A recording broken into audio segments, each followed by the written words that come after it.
Depuis plus de 4 décennies, il anime des conférences religieuses avec une méthodologie et un style unique. Cheikh nee na am na fayu ba bu ñëwee ci sama tariqa ñëpp danañu riir dugg ci waaye jamono ba ñëpp riir ñëw si ci sama tariqa duñu ko tey keroog nañu gën a yaakaar te nga leen di yërëme ndax luy xeetu coono ñoom lañ koy teg moo tax bu ma gisee ñu jaxase àdduna pexe yu ne ñu di ko def pour jot ci nit ñi damay wax ni est-ce que jàng nañu aaya boobu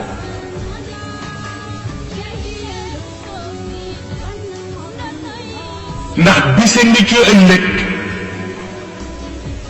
yàlla du la laaj ñaata muqaddam nga am bise ngi ci ëllëg yàlla du la laaj ñaata président daayira nga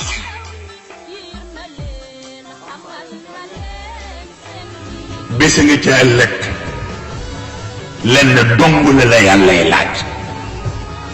mooy lu baax lu indi. Chaque instant est un moment de méditation et de contemplation de l'unicité de Dieu, thème récurrent dans ses interventions publiques, du style d'inspiration sociale, politique, économique ou même culturelle. Serigne Mounirou dafa wax ni mos na nekk jarbaat waaye dem naa ba ci biir yëg ni nekk jarbaat du maye dara.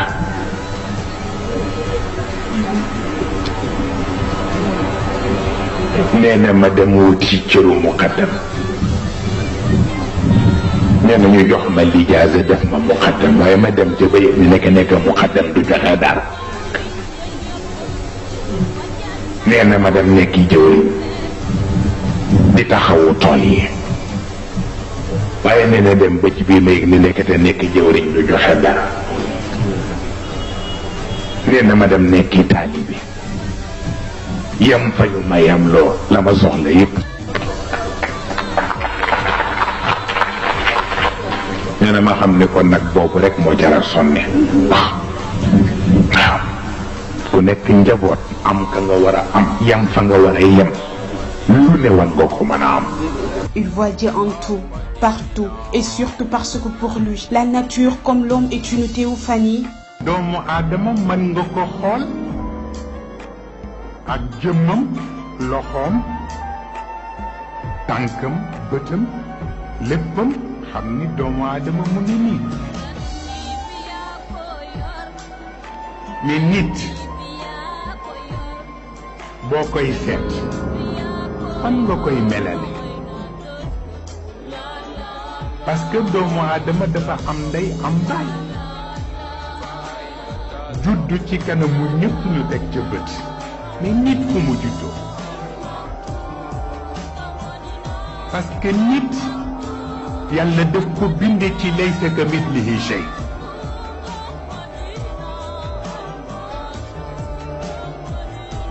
waaye nag mu dox ko shay'iyatul xalq la shay'iyatul xalq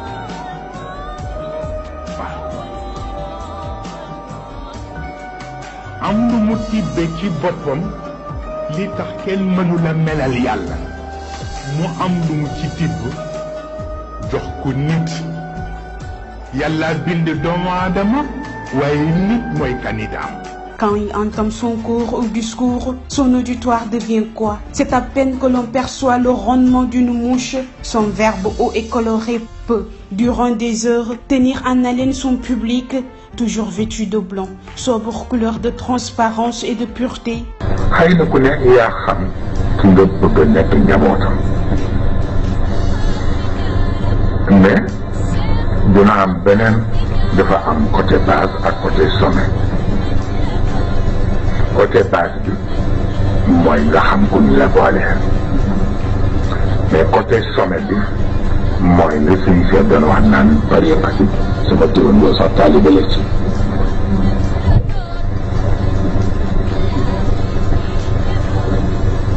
parce te nekk ca taalibe moo tax yonent bi sax di ko nomeel xalifa te kenn consulté wu moo di doon coow la wax naa ko fekk waxtaan bi Cees la yaakaar naa war ngeen ko dégg ma ne bu ma fekk woon xaalaat yi bu ko dee man ko bul dem. Ses enseignements philosophico-religieux sont recherchés, ses positions politiques sont redoutables, ses opinions, surtout politiques, pèsent sur le champ public. xamuloo nit doon nu fauteuil yu nit ak doon nu ngënee la mbokkul ku fi sa way jur nekkatul wala yu mel noonu ñu laa fii la daan toog léegi yaa fii toog boobu am na waaye mën nga fa toog te la mu daan jëriñ nit ñi doo leen ko jëriñ mën nañu transférer fauteuil mais kenn mënul transférer motu nit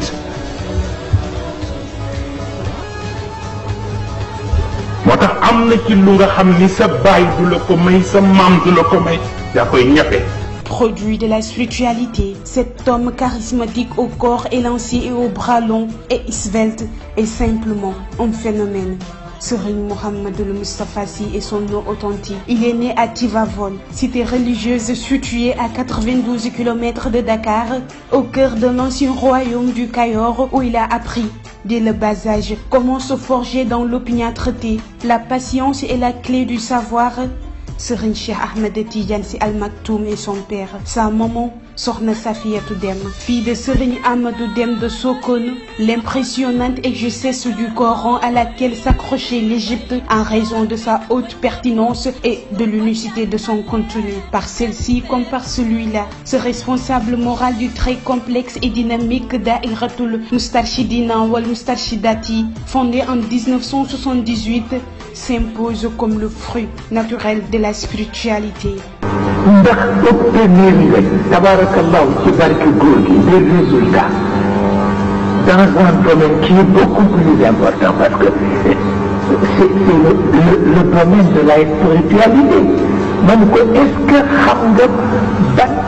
résultat la daayira bi obtenir ci wàllu roox man ko est-ce que xam nga ko man xam naa ko fi ma toog.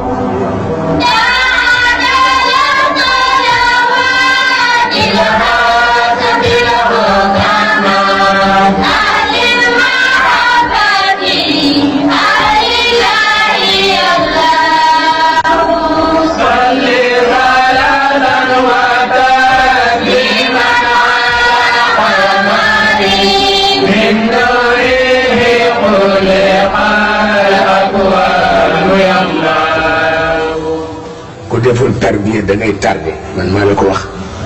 te loo xam ne sëñ Babacar ko moom dafa am ku ñoo nangam ma ne ko gis nga daayira bi ki ci gën a tuuti ku ko laal rek sëñ Babacar dal ci sa kaw.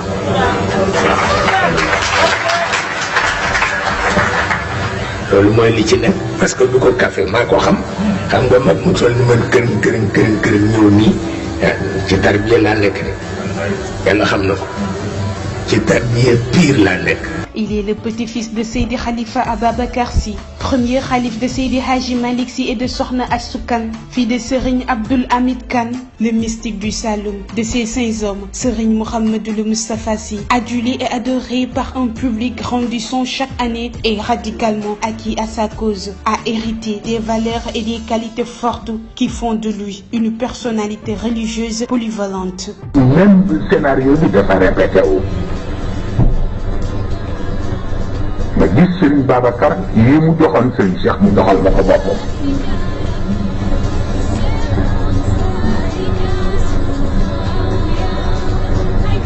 ma ñëw ci Serigne Cheikh ni ko gis naa Serigne Babacar bi ci 2 heures du matin jox na ma ñaari bayt mu laaj ma expliqué ko que këyit bu ci nekk façon écriture en lumière ba ca nekk comme ni kii bi brillé nii yubatu bi xattiha nuura mu ne laaj ma ci nombre yi ci ne ma wax ko mu laaj ma bindee moo ko nangu naa yooyu da lañ ma jox liñ ma koy dénk mais bu dul loolu kon ñun da ngeen defe ni dañuy ñëw fii rek ñu jox ñu responsabilité bi ne mu yeew rek sant si pour di jël ko mais comme ñu sant si ñëpp doon ko.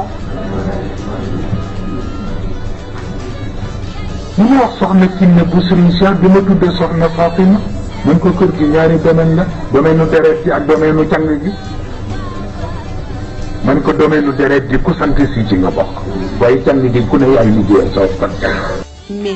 il est surtout le produit de son père, Serigne Cheikh Ahmed Tidiane Sy Al Maktoum, son seul et unique directeur de conscience. C'est d'ailleurs grâce à l'enseignement et à la bénédiction de celui-ci, dont l'immensité du savoir et de notoriété publique, que Serigne Mouhamadou Moustapha Sy a ainsi réussi à être l'architecte de son propre esprit. dafa am lu ñu defe ni pour que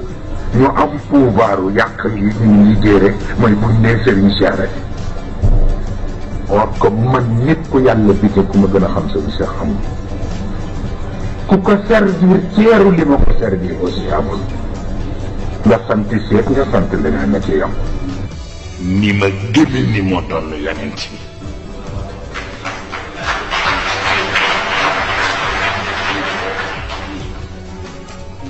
ni ma gëme ni moo doon Cheikh ni ma gëme ni moo doon Cheikh El Hadj Omar ni ma gëme ni moo doon Cheikh El Hadj Malick ni ma gëme ni moo doon Serigne Babacar Sy ni ma gëme yooyu laa gëme ni amul beneen talibé bu dul man.